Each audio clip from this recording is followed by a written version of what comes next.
We are not Europeans. We are not Indians. We are but a mixed species of Aborigines and Spaniards. Americans by birth and Europeans by law, we find ourselves engaged in a dual conflict. We are disputing with the natives for titles of ownership, and at the same time we are struggling to maintain ourselves in the country that gave us birth against the opposition of the invaders. Thus our position is most extraordinary and complicated. But there is more. As our role has always been strictly passive and political existence nil, we find that our quest for liberty is now even more difficult of accomplishment. For we, having been placed in a state lower than slavery, had been robbed not only of our freedom but also of the right to exercise an active domestic tyranny. We have been ruled more by deceit than by force, and we have been degraded more by vice than by superstition.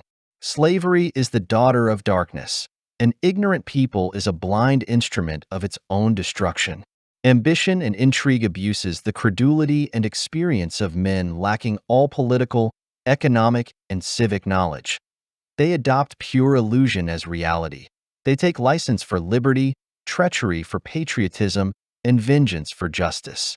If a people, perverted by their training, succeed in achieving their liberty, they will soon lose it, for it would be of no avail to endeavor to explain to them that happiness consists in the practice of virtue, that the rule of law is more powerful than the rule of tyrants, because, as the laws are more inflexible, everyone should submit to their beneficent austerity, that proper morals and not force are the basis of law, and that to practice justice is to practice liberty. Although those people, North Americans, so lacking in many respects, are unique in the history of mankind, it is a marvel, I repeat, that so weak and complicated a government as the federal system has managed to govern them in the difficult and trying circumstances of their past. But, regardless of the effectiveness of this form of government with respect to North America, I must say that it has never for a moment entered my mind to compare the position and character of two states as dissimilar as the English-American and the Spanish-American. Would it not be most difficult to apply to Spain the English system of political, civil, and religious liberty? Hence, it would be even more difficult to adapt to Venezuela the laws of North America. Nothing in our fundamental laws would have to be altered were we to adopt a legislative power similar to that held by the British Parliament. Like the North Americans, we have divided national representation into two chambers, that of representatives and the Senate. The first is very wisely constituted. It enjoys all its proper functions, and it requires no essential revision because the Constitution, in creating it, gave it the form and powers which the people deemed necessary in order that they might be legally and properly represented. If the Senate were hereditary rather than elective, it would, in my opinion, be the basis, the tie, the very soul of our republic. In political storms, this body would arrest the thunderbolts of the government and would repel any violent popular reaction. Devoted to the government because of a natural interest in its own preservation, a hereditary Senate would always oppose any attempt on the part of the people to infringe upon the jurisdiction and authority of their magistrates.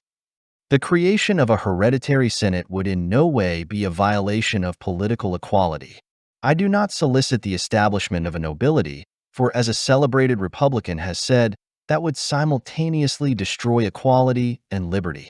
What I propose is an office for which the candidates must prepare themselves, an office that demands great knowledge and the ability to acquire such knowledge.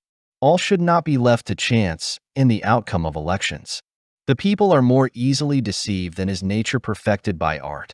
And although these senators, it is true, would not be bred in an environment that is all virtue, it is equally true that they would be raised in an atmosphere of enlightened education. The hereditary Senate will also serve as a counterweight to both government and people, and as a neutral power it will weaken the mutual attacks of these two eternally rival powers. The British executive power possesses all the authority properly appertaining to a sovereign, but a triple line of dams, barriers, and stockades surrounds him.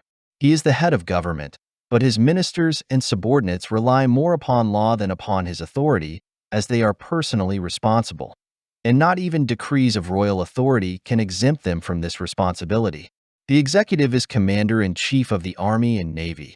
He makes peace and declares war. but Parliament annually determines what sums are to be paid to these military forces. While the courts and judges are dependent on the executive power, the laws originate in and are made by Parliament. Give Venezuela such an executive power in the person of a president chosen by the people or their representatives, and you will have taken a great step toward national happiness. No matter what citizen occupies this office, he will be aided by the Constitution, and therein being authorized to do good, he can do no harm, because his ministers will cooperate with him only insofar as he abides by the law. If he attempts to infringe upon the law, his own ministers will desert him, thereby isolating him from the Republic, and they will even bring charges against him in the Senate. The ministers, being responsible for any transgressions committed, will actually govern, since they must account for their actions. A Republican magistrate is an individual set apart from society, charged with checking the impulse of the people toward license and the propensity of judges and administrators toward abuse of the laws. He is directly subject to the legislative body, the Senate, and the people.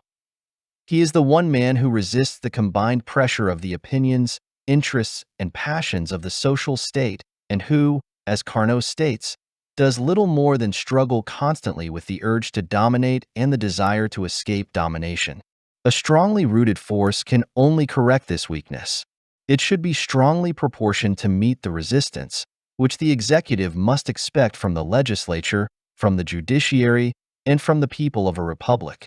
Unless the executive has easy access to all the administrative resources fixed by a just distribution of powers, he inevitably becomes a nonentity or abuses his authority. By this I mean that the result will be the death of the government, whose heirs are anarchy, usurpation, and tyranny.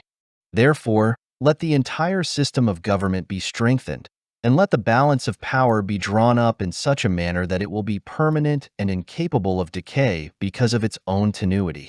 Precisely because no form of government is so weak as the democratic, its framework must be firmer, and its institutions must be studied to determine their degree of stability. Unless this is done, we will have to reckon with an ungovernable, tumultuous, and anarchic society, not with a social order where happiness, peace, and justice prevail.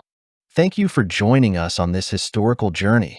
Don't forget to like, subscribe, and hit the bell icon for more fascinating stories from history.